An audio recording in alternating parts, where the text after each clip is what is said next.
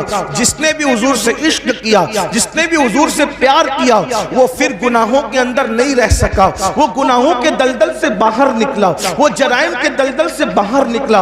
حضور علیہ السلام کا عشق ہے ہی ایسا جو انسان کو گناہوں کے دلدل سے نکال کر نیکیوں کی شاہراہ پر لا کر کے کھڑا کرتا ہے۔ آپ کو نہیں پتا مکے کے لوگ ماں کی گود سے شراب پینے کے عادی تھے، لیکن جب ان کے سینوں میں عشق مصطفیٰ پیدا کیا گیا تو ان لوگوں نے شراب کے مٹکے توڑ دیے۔ میرے بھائیو، آج ہم لوگ عشق مصطفیٰ کی خوب بات کرتے ہیں، محبت رسول کی خوب بات کرتے ہیں، لیکن آپ مجھے بتائیے نا، اللہ اکبر، میرے بھائیو آپ مجھے بتاؤ، عشق مصطفیٰ کی بات تو کرتے ہیں، کیا ہمارے سینوں میں عشق بھی ہے، ہمارے سینوں میں محبت بھی ہے؟ اللہ اکبر۔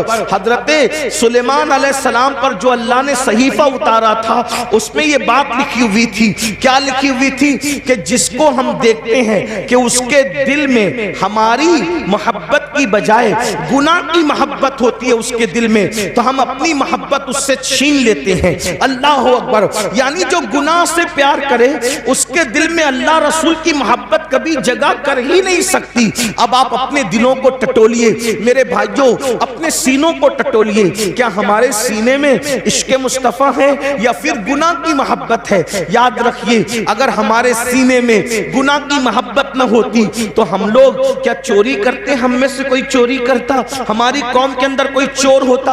اگر ہمارے سینے میں گناہ کی محبت نہ ہوتی تو کیا ہماری قوم کے اندر کوئی زانی ہوتا، کوئی شرابی ہوتا، کوئی تاش کے پتے کھیلنے والا ہوتا، کوئی ماں کی نافرمانی کرنے والا ہوتا، کوئی ماں کے خلاف باتیں کرنے والا ہوتا، کوئی باپ کے خلاف باتیں کرنے والا ہوتا؟ دیکھو آج کے نوجوان عشق مصطفیٰ کی بات بھی کرتے ہیں۔ جب میرے جوان کہتے ہیں اللہ اکبر، غلامی رسول میں موت بھی قبول ہے، ہم کہتے ہیں میرے بھائی ابھی موت کی اور مرنے کی ضرورت نہیں ہے، نبی کی غلامی میں ابھی مرنے کی ضرورت نہیں ہے، ابھی نبی کی غلامی میں صرف زندگی گزار دو، یہ بڑی بات ہے۔ آپ مجھے بتائیں، جو قوم نبی کی غلامی میں زندہ نہیں رہ سکتی، وہ قوم نبی کی غلامی میں موت کیا قبول کر سکتی ہے؟ میرے بھائی داڑھی رکھنے تو تجھے شرم آتی ہے، اور کرتا پاجامہ پہننے تو تجھے شرم آتی ہے، اور ٹوپی پہننے تو تجھے شرم آتی ہے، مسجد میں جانے کو تو تیرا دل نہیں چاہتا، تو جو نبی کے عشق میں، نبی کی محبت میں زندگی نہیں گزار سکتا،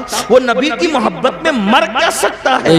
نعرے لگا کر کے خود پریشان نہ ہو، دوسروں کو پریشان نہ کرو۔ میرے عزیز، زندگی گزار لو عشق رسول میں، یہی بہت بڑی بات ہے، اور جو عشق رسول میں جیے گا وہ کبھی کسی کی حق تلفی نہیں کرے گا۔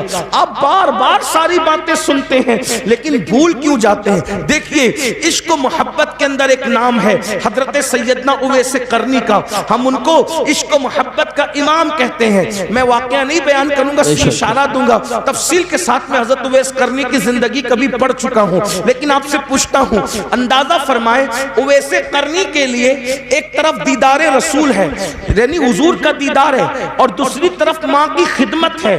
اویس قرنی نے حضور کا دیدار نہیں کیا بلکہ ماں کی خدمت کی، کیونکہ حضرت اویس جانتے تھے کہ دیدار کے بغیر بھی کوئی عاشق ہو سکتا ہے، دیدار کے بغیر بھی کوئی عاشق ہو سکتا ہے، لیکن نافرمان ہو کر کوئی سچا عاشق نہیں ہو سکتا۔ اس لیے آپ نے ماں کی خدمت کو ترجیح دی۔ جب ماں کی خدمت کو ترجیح دی تو صلہ کیا ملا؟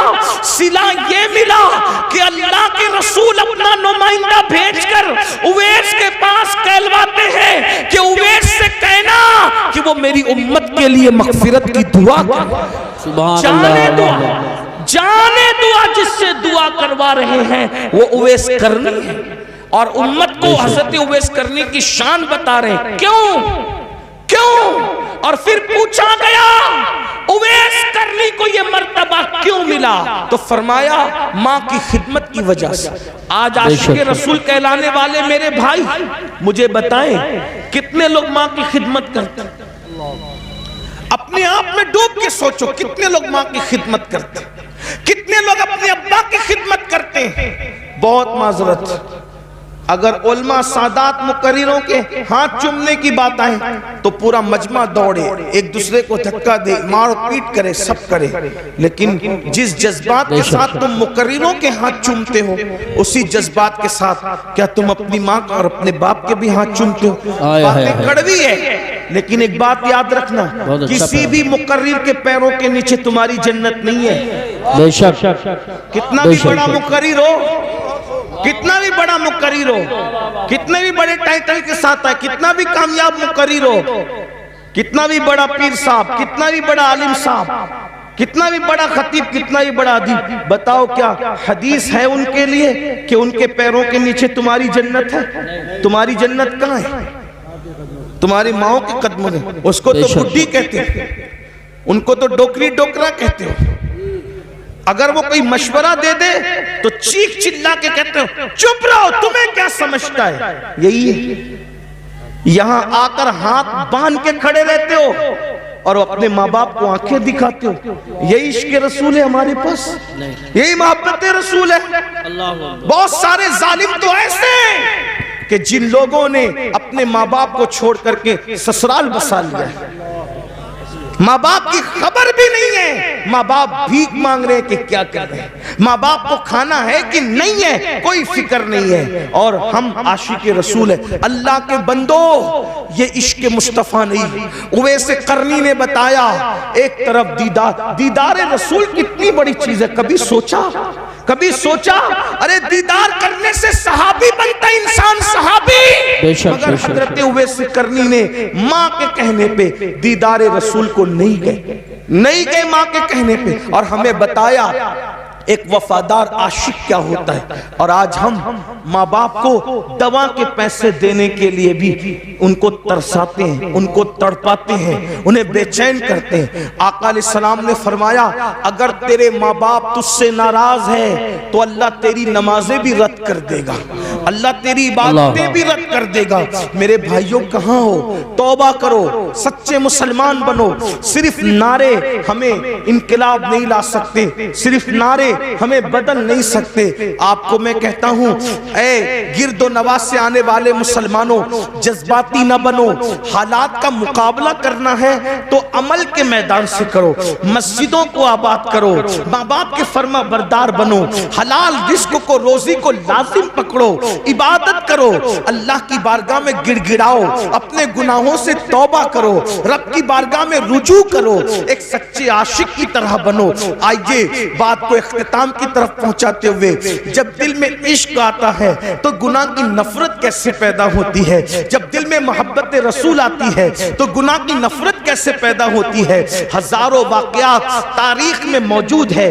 دنیا ہمیں عشق رسول کی طرف کیوں آنے نہیں دینا چاہتی؟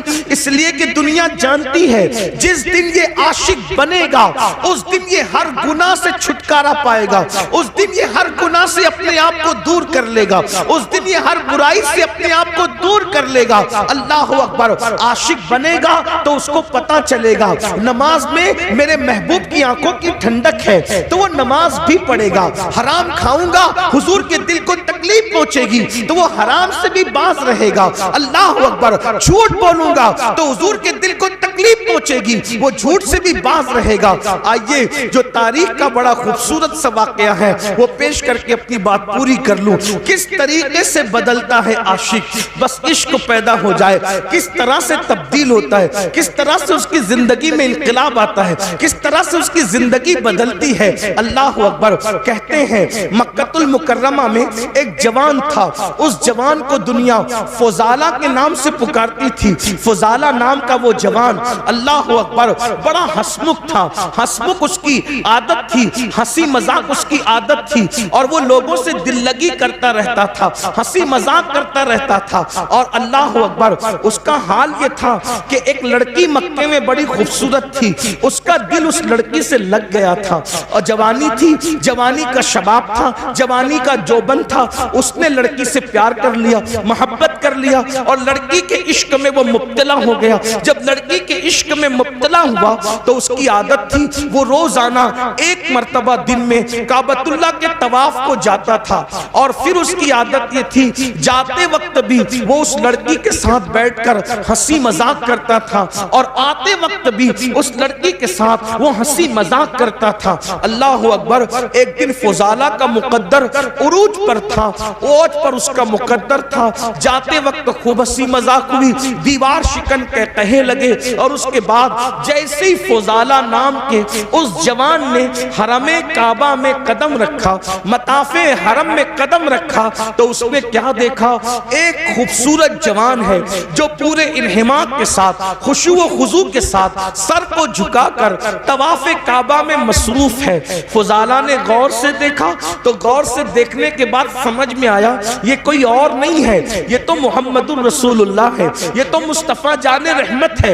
اتنا دیکھنے کے بعد اس کے دل میں خیال آیا کہ اللہ اکبر، یہ اکیلے کعبے کا طواف کر رہے ہیں اور کوئی نہیں دیکھ رہا ہے، اگر میں ان کو اس وقت قتل کر دوں تو مکے والے خوش ہو کر مجھے بہت انعام دیں گے، مجھے مالا مال کر دیں گے۔ وہ آیا اور آنے کے بعد حضور کے ساتھ ساتھ چلنے لگا۔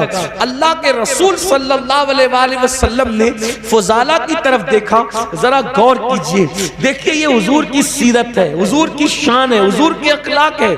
جان کو قتل کرنے کے لیے آیا ہے فضالہ، حضور اس کی طرف دیکھ کے مسکراتے ہیں اور مسکرا کے کہتے ہیں فضالہ کیا سوچ رہا ہے، کیا سوچ رہا ہے؟ اس نے کہا کچھ بھی نہیں۔ فضالہ کہتا ہے کچھ بھی نہیں۔ آقا نے فرمایا کیا تو یہ نہیں سوچ رہا ہے کہ محمد تو اکیلے ہیں، انہیں قتل کر دوں گا تو مکے والے انعام دیں گے؟ اور فرمایا ایسے نہیں سوچتے، کمر میں خنجر باندھا ہوا ہے اور میرے قتل کے ارادے سے آئے، ایسے نہیں سوچتے، ایسے نہیں سوچنا۔ اور اس کے بعد اس کے سینے پہ ہاتھ مارا اور ہاتھ مار کے کہا اس طرح نہیں سوچتے۔ اس کا سینے پہ ہاتھ لگنا تھا، اس کی زندگی بدل، سبحان اللہ، زندگی بدل۔ اور اس نے کہا یہ کتنا عظیم انسان ہے، یہ میرے سینے کے راز بھی جانتا ہے، میرا کمر کا خنجر بھی جانتا ہے۔ قدم پکڑ لیے، مجھے بھی کلمہ پڑھائیے، مجھے بھی مسلمان کیجئے، اسلام میں داخل کر لیجئے۔ حضور نے کلمہ پڑھایا، اسلام میں داخل کر لیا۔ پھر کیا ہوا؟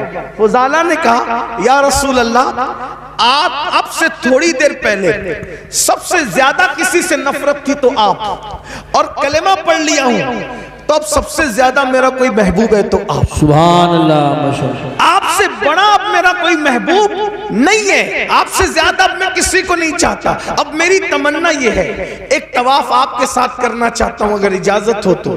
حضور ایک طواف، اور فضالہ حضور کے ساتھ طواف کرنے لگے۔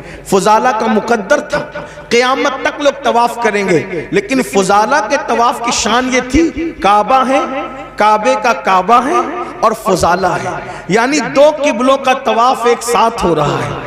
اگر آپ عشق و مستی کی نظر میں دیکھیں تو کعبہ اور کعبے کے ساتھ طواف کعبہ ہو رہا ہے۔ جب طواف ہو گیا فضالہ اپنے گھر کی طرف جانے لگے۔ اب فضالہ صحابی ہو گئے، عاشق رسول ہو گئے، گھر کی طرف جانے لگے۔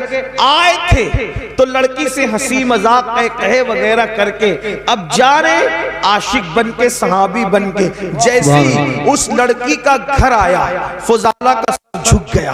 لڑکی انتظار کر رہی تھی کھڑی کہ روزانہ آتے بھی مذاق ہوتی تھی، جاتے بھی ہوتی تھی، جاتے تو ہو گئی، اب فضالہ آ رہا ہے، کرتا کیا ہے؟ تو جیسے ہی فضالہ سر جھکا کر کے جانے لگے، اس لڑکی نے آواز دی فضالہ، او فضالہ، فضالہ ادھر دیکھو۔ آپ نے وہیں کھڑے ہو کے کہا کہ نہیں اب میں تیرے کام کا نہیں رہا۔ فضالہ نے کیا کہا؟ اب میں تیرے کام کا نہیں رہا۔ اس لڑکی نے کہا کیوں؟ مذاق زیادہ ہو گئی، کوئی تکلیف ہو گئی، کوئی کچھ ہو گیا، بتاؤ ازالہ کریں۔ تو کیا کہا؟ نہیں، جب تک کہ میرے دل میں آمنہ کا لال نہیں بسا تھا میں ہر کس و ناقص سے دل لگا لیتا تھا، لیکن اب میرے دل میں عشق رسول پیدا ہو گیا ہے، اس لیے اب میرے دل میں کسی ناجائز محبت کی جگہ نہیں ہے۔ اب میں تیرے تیرے کام کا نہیں رہ گیا۔ اندازہ فرمائیں زندگیوں میں یوں انقلاب آیا ہے۔ آپ سے میں پوچھتا ہوں، ہم تو پیدائشی مسلمان ہیں، پیدائشی عاشق رسول ہے، ہم نے تو لوریاں بھی سنی ہیں نعتوں میں، آپ بتائیں پھر ہمارے دلوں میں ناجائز محبتیں کیوں ہیں، گناہوں کی محبتیں کیوں ہیں؟ وجہ صرف یہ ہے ہم رسمی اور اسمی عاشق رسول ہے، ہمیں حقیقی عاشق رسول بننے کی ضرورت ہے۔ میرے بھائیوں مجھے بتاؤ نا، آخر وہ کیسا عاشق ہوگا جو اپنے نبی کے دل کو تکلیف پہنچائے گا، اپنے محبوب کے دل کو تکلیف پہنچائے گا؟ وہ رسول جو پوری پوری رات ہمارے لیے دعائیں کرتے ہیں، آج ہم اس رسول کی نافرمانی کر رہے ہیں، ان کی بات نہیں مان رہے۔ مسلمانوں بتاؤ اللہ کے رسول کے دل پہ کیا گزرتی ہوگی؟ یہ میری مائیں اور بہنیں موجود ہیں، یہ بہنیں بغیر دوپٹے کے گھر سے نکلتی ہیں، حضور کے دل پہ کیا گزرتی ہوگی؟ یہ بہنیں نمازیں نہیں پڑھتی ہے، سیریل دیکھتی ہے، فلمیں دیکھتی ہے، مردوں کے ساتھ اگر اللہ نے دولت دے دی ہے تو پارکوں میں گھومنے کے لیے بے پردہ جاتی ہے۔ بتاؤ تو صحیح، یہ دین کا گلشن کتنی محنتوں سے سجایا گیا ہے، یہ دین کا گلشن کتنی قربانیاں دی گئی ہے جب یہ دین کا گلشن سجا ہے۔ اگر آج مسلمان اس احساس سے عاری ہو جائے تو بتائیے پھر مصیبتیں نہیں تو کیا، پھر تکلیفیں نہیں تو کیا، پھر اللہ اکبر تباہی نہیں تو کیا، پھر بربادی نہیں تو کیا؟ یاد رکھیے اپنے نبی سے سچے دل سے جڑیے۔ جو رسول اللہ سے سچی محبت کرتا ہے وہ کثرت سے اپنے نبی کا ذکر کرتا ہے، اس کی پہلی نشانی ہے وہ کثرت سے اپنے نبی کا ذکر کرتا ہے۔ بتائیے کیا ہم اپنے آقا کا ذکر کثرت سے کرتے ہیں؟ ارے کثرت تو جانے دیجئے، کئی کئی دن ہو جاتے ہم کلمہ بھی نہیں پڑھ پاتے۔ بتائیے یہ حال ہے، پوری پوری زندگی قرآن کو ہاتھ بھی نہیں لگاتے۔ میرے بھائیوں کیسے مسلمان ہو آپ؟ یہ سوچتے ہو ہم مسلمان ہیں اس لیے ہم پر مصیبتیں آ رہی ہے؟ ہم مسلمان اس لیے مصیبت نہیں آ رہی ہے، ہم سچے مسلمان نہیں ہے اس لیے مصیبت آ رہی ہے۔ میرے بھائیوں ہمیں جیل بھرنے کی تحریکیں شروع کرنے کی ضرورت اس لیے پیش آ رہی ہے کہ ہم نے مسجدیں بھرنے کی کوشش نہیں کی۔ اگر ہم نے مسجدیں بھرنے کی کوشش کی ہوتی تو ہمیں یہ دن دیکھنے نہیں پڑتے، اگر ہم نے مسجدیں بھر دی ہوتی تو ہمیں یہ دن دیکھنے ہی نہیں پڑتے۔ اللہ اکبر، سوچئے غور کیجئے، ہم ساری چیزوں کا معاملہ اسلام کے سر ڈالتے ہیں کہ تکلیف ہے تو اسلام کی وجہ سے، مصیبت ہے تو اسلام کی وجہ سے، تکلیفیں تو اسلام کی وجہ سے نہیں، اپنے کردار کی وجہ سے ساری مصیبتیں ہیں۔ اسلام تو آپ کو عزت دینے آیا تھا، اسلام نے کسی کو ذلیل نہیں کیا، اسلام تو عزت دینے آیا تھا، اسلام تو وقار دینے آیا تھا، اسلام تو شان دینے آیا تھا۔ ایک نام بتا دو، بس بات ختم کرتے ہوئے کہہ رہا ہوں، اس مجمع میں اگر کوئی تاریخ کا طالب علم ہے، کوئی پڑھا لکھا ہے تو میں اس کو چیلنج کرتا ہوں، مجمع کو نہیں پوری دنیا کو چیلنج کرتا ہوں، ایک نام ایسا بتا دو جو سچا مسلمان ہوا ہو اور اسلام کی وجہ سے وہ ذلیل ہو گیا ہو۔ ایک نام مجھے بتاؤ، صرف ایک نام مجھے بتاؤ جو اسلام کی وجہ سے ذلیل ہوا ہو۔ اللہ اکبر، آپ تو بڑے مشہور واقعات سننے کے عادی ہیں نا، آپ کو بہت سارے واقعات یاد ہیں نا، مجھے بتاؤ اسلام کا دامن پکڑ کر اسلام کی وجہ سے کوئی ذلیل ہوا ہو تو بتا دو۔ اسلام کی وجہ سے کوئی ذلیل نہیں ہوا۔ اگر اسلام کی وجہ سے کوئی ذلیل ہوتا تو پہلے نمبر پر مسلمان ہونے والے ابو بکر صدیق ذلیل ہوتے، لیکن وہ ذلیل نہیں ہوئے، ان کو کتنی عزت ملی۔ اگر وہ ٹاٹ پہن لے تو جبریل بھی ٹاٹ پہنتے نظر آتے، اور آسمان کے فرشتے ٹاٹ پہنتے نظر آتے۔ اگر اسلام کی وجہ سے کوئی ذلیل ہوتا تو عمر ابن خطاب ذلیل ہونا چاہیے تھا، عثمان غنی کو ذلت ملنی چاہیے تھی، مولا علی کو ذلت ملنی چاہیے تھی، مگر تاریخ گواہ ہے ان میں سے کسی کو ذلت نہیں ملی۔ جب انہوں نے اسلام کا دامن پکڑا اللہ نے ان کو ایسی عزت عطا فرمائی کہ اللہ اکبر، عرب کے بوریا نشین قیصر و کسریٰ کے تاجدار بنتے ہوئے نظر آئے۔ تو پتا چلا آپ کی ہماری سوچ کیا ہے پتہ ہے؟ کپڑے سے عزت ملتی ہے، موبائل سے عزت ملتی ہے، اور اس کے بعد اچھی بائک سے عزت ملتی ہے، اور شیونگ کرانے سے عزت ملتی ہے۔ یہ سب بھوت سوار ہے اس لیے ذلیل ہو رہے ہو، لیکن یاد رکھنا عزت صرف اسلام سے ملتی ہے۔ اگر آپ اجازت دیں تو تاریخ کا ایک خوبصورت واقعہ پڑھ کے بات پوری کرنا۔ عزت اسلام کپڑوں سے نہیں، عزت اسلام سے ملتی۔ آپ نے سنا ہے، بہت بار سنا ہے، سن لے اس کو، کیا تاریخ ہے۔ جب بیت المقدس فتح کرنے کے لیے لشکر اسلام پہنچا تو وہاں کے راہب نے کہا کہ ہم تمہارے امیر کو چابیاں دیں گے، بلاؤ تمہارے امیر۔ المختصر یہ کہ فاروق اعظم کو خط لکھا۔ جب فاروق اعظم کو خط لکھا تو فاروق اعظم کے پاس صرف ایک ہی اونٹنی تھی، ایک اونٹنی تھی، اور مسلمانوں کا امیر ایک ملک سے دوسرے ملک کا سفر کر رہا ہے، امیر المومنین، نہ کوئی فوج ہے، نہ کوئی ہٹو بچو والا معاملہ ہے، کچھ نہیں، اکیلا امیر سفر کر رہا ہے اور ساتھ میں غلام ہے، خود کی ایک ہی اونٹنی ہے اور ایک اونٹنی کے ساتھ سفر ہو رہا ہے۔ پھر کیا ہوا؟ اللہ اکبر! اور پھر کس شان سے سفر ہوا؟ آپ نے فرمایا اپنے غلام سے، دیکھو تھوڑی دیر میں بیٹھوں گا، تھوڑی دیر تم بیٹھو گے۔ اور اللہ اکبر!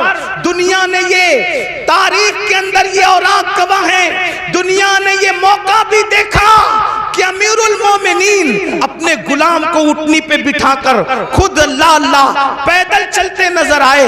اور اللہ کی شان یہ، جس وقت تو منزل پر پہنچے تو باری غلام کی تھی اور سیدنا فاروق اعظم نکیل پکڑ کر کے چل رہے تھے، اور حالت یہ تھی اس وقت امیر المومنین کے بدن پر جو جبہ تھا اس پہ پیون لگا ہوا تھا، اور جو موزے پہنے تھے وہ ایڑی کے پاس سے پھٹے ہوئے تھے۔ جس وقت نالا آیا آپ نے سوچا پھٹے ہوئے موزوں میں پانی بھر نہ جائے تو موزے اتار کر آپ نے گردن پہ ڈال لیے، اور اس کے بعد جب نکلے تو حضرت خالد ابن ولید اور ابو عبیدہ ابن الجراح کان میں باتیں کر رہے تھے۔ امیر المومنین یہ کیا کر رہے ہیں؟ ارے موزے پیر میں تھے تو پھٹا پن چھپا ہوا تھا۔ اتنے لوگ استقبال کے لیے آئے ہیں، مسلم بھی ہے، غیر مسلم بھی ہے، یہودی بھی ہے، عیسائی بھی ہے، مشرک بھی ہے، سب دیکھنے آئے کہ مسلمانوں کا امیر کیسا ہے۔ اور انہوں نے پھٹے ہوئے موزے کندھے پہ ڈال لیے، غلام کو بٹھا دیا، لوگ استقبال کرنے کے لیے آگے بڑھے۔ ان کو یوں لگا کہ جو نکیل پکڑ کے چل رہا ہے وہ غلام ہے اور جو سواری پہ بیٹھا ہے وہ امام ہے، لیکن جب استقبال کے لیے لوگ آگے بڑھے جو نہیں پہچانتے تھے تو خالد ابن ولید اور ابو عبیدہ ابن الجراح نے کہا وہ آقا نہیں ہے ہمارا، یہ ہمارا امیر تو یہ ہے جو نکیل پکڑ کے چل رہا تھا۔ تو لوگوں نے پوچھا اس کو کیا ہو گیا؟ تو تب بتایا گیا ان کی ملکیت میں ایک ہی اونٹنی تھی اور غلام کو ساتھ لائے، تو انصاف کا تقاضا یہ تھا کہ جتنی دیر یہ بیٹھیں گے اتنی دیر غلام بھی بیٹھے گا، اور جتنی دیر غلام پیدل چلے گا اتنی دیر یہ پیدل چلیں گے۔ اور باری اس کی تھی، اللہ اکبر! چپکے سے کسی جوان نے کان میں کہا امیر المومنین اتنے لوگ استقبال کے لیے آئے ہیں، پیون والا جبہ پہنا ہے، پھٹا ہوا موزہ کندھے پہ ڈال لیا ہے، آپ نے کیا کیا؟ تو آپ نے غصے میں کنکر اٹھائے اور اٹھا کر کے ان پہ مارتے ہوئے فرمایا کہ حضور علیہ السلام کے پردہ فرمانے کو ابھی ایک صدی بھی نہیں بیتی اور تم اتنی جلدی تمہاری سوچ بدل گئی، اتنی جلدی تمہاری فکر بدل گئی، اتنی جلدی تمہارے خیالات بدل گئے۔ فرمایا واللہ ہمیں عزت کپڑوں کی اور سواری کی وجہ سے نہیں ملی ہے، ہمیں عزت اسلام کی وجہ سے ملی ہے، نبی کی وفاداری کی وجہ سے ملی ہے۔ جب تک ہم اسلام کا دامن پکڑے رہیں گے اور حضور سے وفاداری کرتے رہیں گے اس وقت تک اللہ ہمیں عزت عطا فرماتا ہے۔ آپ مجھے بتائیں اللہ اکبر! جب چابیاں دی گئی تو ساتھ ہی ساتھ وہ عیسائی مسلمان بھی ہوئے اور کہا عمر اگر لاؤ لشکر کے ساتھ آتے تو صرف چابیاں دیتے، لیکن عمر تم اسلام کی سادگی کے ساتھ آئے ہو تو ہم نے چابیاں بعد میں دی ہے، پہلے ہم نے تمہیں اپنا دل دے دیا ہے۔ اور وہ کلمہ پڑھ کے مسلمان ہو گئے۔ مسلمانوں بتاؤ آج جتنی دلچسپی بائک میں لیتے ہو، جتنی دلچسپی اچھے کپڑے میں لیتے ہو، جتنی دلچسپیاں اچھے قیمتی جوتوں میں لیتے ہو، جتنی دلچسپیاں ہٹو اور بچوں میں لیتے ہو، اتنی دلچسپی اسلام پر عمل کرنے میں لو، پھٹے کپڑے پر بھی تمہیں عزت ملے گی، اللہ اکبر! پیدل چلنے پر بھی تمہیں عزت ملے گی، تمہیں وقار ملے گا، غربت کے باوجود بھی دنیا تمہارے قدموں میں اپنا سر رکھنے پہ مجبور ہو جائے گی۔ اللہ اللہ مجھے بتاؤ سرکار غریب نواز کے پاس کون سی دولت تھی، کون سی حکومت تھی، کون سی طاقت تھی، مگر خلجی سے لے کر اکبر اعظم تک سب غریب نواز کے قدموں میں اپنا سر رکھ کر کے بتا رہے ہیں اللہ اکبر۔ بادشاہ شان والا نہیں ہوتا، جس کے پاس دین ہوتا ہے وہ شان والا ہوتا ہے۔ اس لیے یہ دماغ سے بھوت نکال دو، بیٹھ کے پانی پیئیں گے تو ذلیل ہوں گے، ایئرپورٹ پر نماز پڑھیں گے، سفر میں نماز پڑھیں گے اللہ اکبر تو ذلیل ہوں گے۔ نہیں، مسلمان سچے نہیں ہے اس لیے ذلیل ہو رہے، اور زمین پہ ذلیل ہو رہے ہو، زمین کے اندر بھی ذلیل ہونے کے لیے تیار رہو۔ اس لیے سچے مسلمان بنو، دین کا دامن جس نے پکڑ لیا اس کو عزت ہی ملی، اس کو کامیابی ہی ملی، اسے وقار ہی ملا۔ آج کی اس محفل میں آپ کو پیغام دیا جاتا ہے دین کو سینے سے لگاؤ، قرآن کی تعلیم کو عام کرو۔ دستار بندی کا جلسہ ہے، قرآن کی تعلیم کو عام کرو، اپنے بچوں کو اتنا علم دو کہ تمہارے بچے فرض علوم کیا ہے، ایمان کیا ہے، کفر کیا ہے، دین کیا ہے، دین کے خلاف کیا ہے، سب تمہارے بچوں کو آنا چاہیے۔ ہمارے بچوں کو تو کلمہ بھی نہیں آتا، ہمارے بچوں کو تو غسل کرنا بھی نہیں آتا، ہمارے بچوں کو تو استنجا کا طریقہ بھی نہیں آتا۔ اس لیے جتنے علوم فرض ہے، ایک مسلمان کو جتنا علم سیکھنا فرض ہے، اتنا علم اپنے بچوں کو دو، اپنی بچیوں کو دو، اور ساتھ ہی ساتھ دنیاوی تعلیم پر بھی محنت کرو۔ 10ویں اور 12ویں سے اپنے بچوں کو بچیوں کو ڈراپ آؤٹ مت کر لو، اٹھا مت لو، بلکہ اپنے بچوں کو اپنی بچیوں کو اعلیٰ تعلیم دو، دنیاوی تعلیم اعلیٰ تعلیم دو، اتنی اچھی تعلیم دو کہ آپ کے بچہ کوئی بھی بچہ ڈگری کے بغیر نہ رہنے پائے۔ ہر بچے کو ڈگری دو۔ آپ کہتے ہیں نوکری نہیں ملتی، ہم نوکری کے لیے بچوں کو نہیں پڑھاتے، ہم اچھا انسان بنانے کے لیے بچوں کو پڑھاتے ہیں۔ اپنے خرچے کم کرو، اپنے اخراجات کم کرو۔ ہر محفل کا ہمارا پیغام یہ ہے علم پہ محنت کرو، اور ایک پیغام یہ بھی ہے شادیوں میں لاکھوں کروڑوں خرچ کرنے کی بجائے وہ لاکھوں روپے جو وہ اسکول کالجز بنانے پہ خرچ کرو۔ مسجدوں کے مینار بہت اونچے بنا کر کروڑوں روپیہ خرچ کرنے کی بجائے وہ کروڑوں روپے تعلیم گاہوں پہ خرچ کرو، کیونکہ مسجد کا اونچا مینار ہمارا کوئی فائدہ نہیں کر سکتا، لیکن اگر ہم نے تعلیم گاہیں مضبوط بنائی تو اس سے اچھے انسان پیدا ہوں گے۔ ہمارے یہاں عمارتوں کی اہمیت نہیں ہے، ہمارے یہاں اچھے انسانوں کی اہمیت ہے۔ تو دانشگاہیں بناؤ، اور مسلمانوں کو اللہ نے اتنی دولت سے نوازا ہے کہ ایک ایک مسلمان ایک ایک ادارہ بنا سکتا ہے، بلکہ جو مالدار ہے میں تو ان کو مشورہ دیتا ہوں کہ 4 فیکٹری ڈالنے کی بجائے 3 فیکٹری ڈالو، اور 1 فیکٹری کی بجائے ایک اچھا اسکول بناؤ، کیونکہ اسکول اچھا بزنس بھی ہے اور اچھی قوم کی خدمت بھی ہے۔ ایسا نہیں کہ اسکول سے پیسہ نہیں کما سکتے، اسکول سے بھی آپ پیسہ کما سکتے ہیں، لیکن اچھا کیا ہوگا کہ تعلیم بھی عام ہوگی اور آپ کا اچھا بزنس بھی ہوگا۔ بہت مالدار لوگ ہیں آپ کے آس پاس میں، بہت مالدار۔ بھائی جلسے پر جب آپ لوگ لاکھوں روپیہ خرچہ کرتے ہو تو عمارتوں پہ کیوں نہیں خرچ کر سکتے؟ میں سمجھتا ہوں کہ مراد آباد ضلع میں جتنے جلسے ہوتے ہیں اگر اس کا سال کا آپ تخمینہ نکال لیں تو اربوں روپے جائیں گے، کروڑوں نہیں اربوں روپے جائیں گے۔ میری اپنی معلومات کے مطابق کوئی شب ایسی نہیں گزرتی جب اتنا بڑا جلسہ آپ کے یہاں نہیں ہوتا۔ روز جلسے ہوتے ہیں، روز ہوتے ہیں جلسے۔ تو آپ لاکھوں روپے جو جلسوں پہ خرچ کرتے ہو، میں یہ نہیں کہہ رہا کہ جلسے بند کر دو، ایسا نہیں، میری بات کا برا مت ماننا، غلط مطلب مت نکال، جلسے کرو، جلسے کرو، لیکن جلسے سے زیادہ اہمیت عمارتیں بناؤ، تعلیم کو عام کرو۔ لوگ تعلیم مہنگی کر رہے ہیں، تم تعلیم سستی کرو تاکہ اپنے بچوں کو ہر بندہ پڑھا سکے۔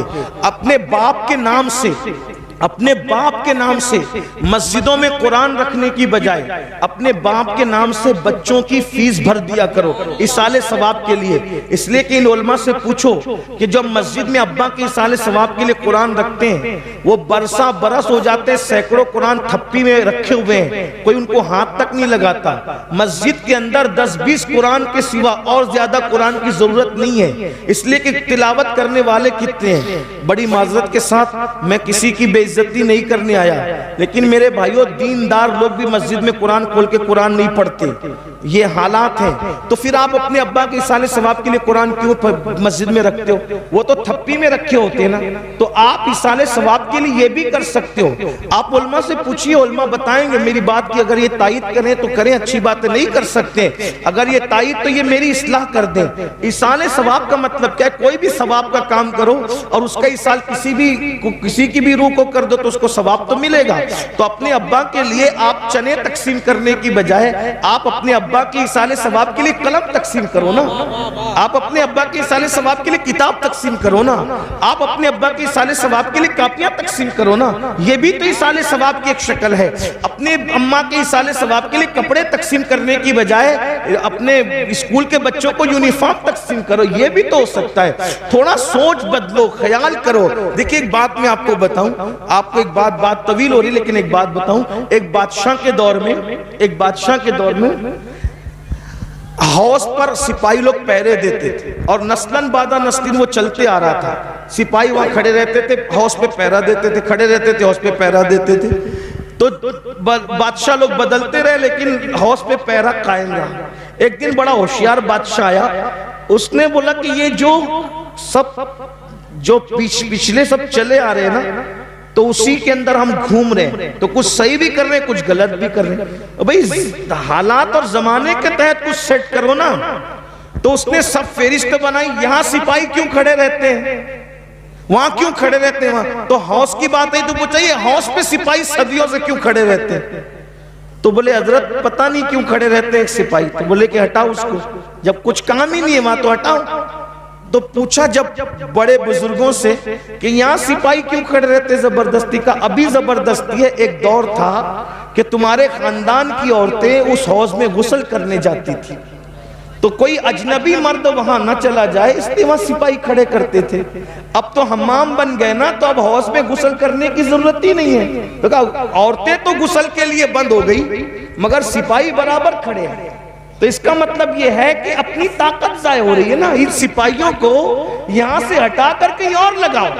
تب ہر بندہ کیا کر رہا ہے کہ میں اپنے ابا کے لیے کنویں کھدواؤں گا، میں اپنے ابا کے لیے کیونکہ کنواں کھدوانے کا ذکر حدیث میں آیا ہے، اللہ کے بندوں بالکل کنواں کھدوانے کا ذکر حدیث میں آیا ہے، لیکن حدیث میں کیوں آیا ہے ان علماء سے پوچھو، حدیث میں کیوں آیا ہے علماء سے پوچھو، تو کہا کیوں آیا ہے بھائی؟ اصل میں حدیث میں اس لیے آیا کہ اس دن جس دن حضرت سعد نے پوچھا تھا کہ میری ماں کا انتقال ہو گیا، میں اس کے ایصال ثواب کے لیے کیا کر سکتا ہوں، تو اس وقت مدینے والوں کو پانی کی بہت ضرورت تھی، توجہ ہے آپ کی، اس وقت مدینے والوں کو پانی کی بہت ضرورت تھی، تو جس کی ضرورت تھی حضور نے اس کی طرف ان کی توجہ دلائی اور فرمایا ضرورت پانی کی ہے تو کنواں کھدوا دو۔ کنواں کھدوانا مقصود نہیں تھا، ضرورت پوری کروانا مقصود تھی۔ تو ایصال ثواب کا معاملہ سمجھ میں آیا، معاملہ کنویں کا نہیں ہے، ہمیں اشارہ دیا گیا اگر ایصال ثواب کرنا ہے تو قوم کو جس کی ضرورت ہے اس کے ذریعے سے ایصال ثواب کرو، تاکہ تمہارے باپ داداؤں کو ثواب بھی مل جائے اور قوم کی ضرورت بھی پوری ہو جائے۔ اب بات سمجھ میں آئی؟ تو اس وقت تو کنویں کی ضرورت تھی، آج ہماری قوم کو تعلیم کی ضرورت ہے، کسی دور میں قوم کو روٹی کی ضرورت تھی، آج ہماری قوم کو یونیفارم کی ضرورت ہے کہ بچوں کا اسکول کا یونیفارم ہم تقسیم کریں لباس کی شکل میں۔ کل ہمارے جو ہے وہ لوگوں کو پان یا چنے کی ضرورت تھی تو بزرگوں نے وہ تقسیم کرایا، آج ہمارے بچوں کو قلم کی ضرورت ہے، اس لیے یہ تقسیم ہونا چاہیے۔ مطلب یہ ہے کہ ایصال ثواب کا جو تصور ہے وہ قوم کی ضرورت کے مطابق ہے، اس لیے جیسی ضرورت ہے ویسے کے مطابق کرو۔ یہ میں نے ایک اپنا چھوٹا سا جو ہے وہ کوشش کر کے ایک مطالعہ پیش کیا ہے، یہ صحیح بھی ہو سکتا ہے اور یہ غلط بھی ہو سکتا ہے۔ اگر صحیح ہے تو من جانب اللہ ہے، اور اگر غلط ہے تو میرے نفس کی شرارت ہے، اس پر میں اللہ کی بارگاہ میں توبہ کرتا ہوں۔ لیکن آپ سے اتنا ضرور کہتا ہوں، اپنے بچوں کو پڑھاؤ اور بہت بہت پڑھاؤ، تعلیم کے لیے بہت محنت کرو، 8 گھنٹہ نہیں، اگر 16 گھنٹہ محنت کرنا پڑے تو آپ محنت کرو، لیکن کسی بچے کو ان پڑھ مت رہنے دو، جاہل مت رہنے دو، خوب پڑھاؤ۔ اگر لوگوں کے کندھے سے کندھا ملا کر جینا ہے، لوگوں کے کندھے سے کندھا ملا کر کھڑے ہونا ہے، لوگوں کے ساتھ ساتھ چلنا ہے، تعلیم کے بغیر نہیں چل سکتے۔ تعلیم حاصل کر کے لوگوں کی ضرورت بن جاؤ، لوگوں کی ضرورت بن جاؤ، لوگوں کے پیچھے تم کو پھرنا نہ پڑے، اتنی صلاحیت پیدا کر لو لوگ تمہارے پیچھے پیچھے پھریں۔ اور کوشش کرو گے تو کوئی مشکل نہیں ہے، کوئی بعید نہیں ہے، ہر دور میں مسلمان علم کا امام ہوا ہے، اس دور میں بھی یہ مسند آپ کو سنبھالنی ہے۔ ماؤں سے کہتا ہوں غربت کا بہانہ نہ کرو، تم حوصلہ کرو گی، اپنے شوہر کا ساتھ دو گی تو تمہارا شوہر تمہارا ساتھی بن کر بچوں کو آگے پڑھائے گا۔ اللہ پاک سے دعا کرتا ہوں اللہ سب سے پہلے مجھے آپ سب کو عمل کی توفیق عطا فرمائے۔ گفتگو کے درمیان اگر کوئی غلطی ہو تو اللہ پاک معاف فرمائے۔ استغفر اللہ ربی من کل ذنب واتوب الیہ وما علینا الا البلاغ۔ السلام علیکم ورحمۃ اللہ۔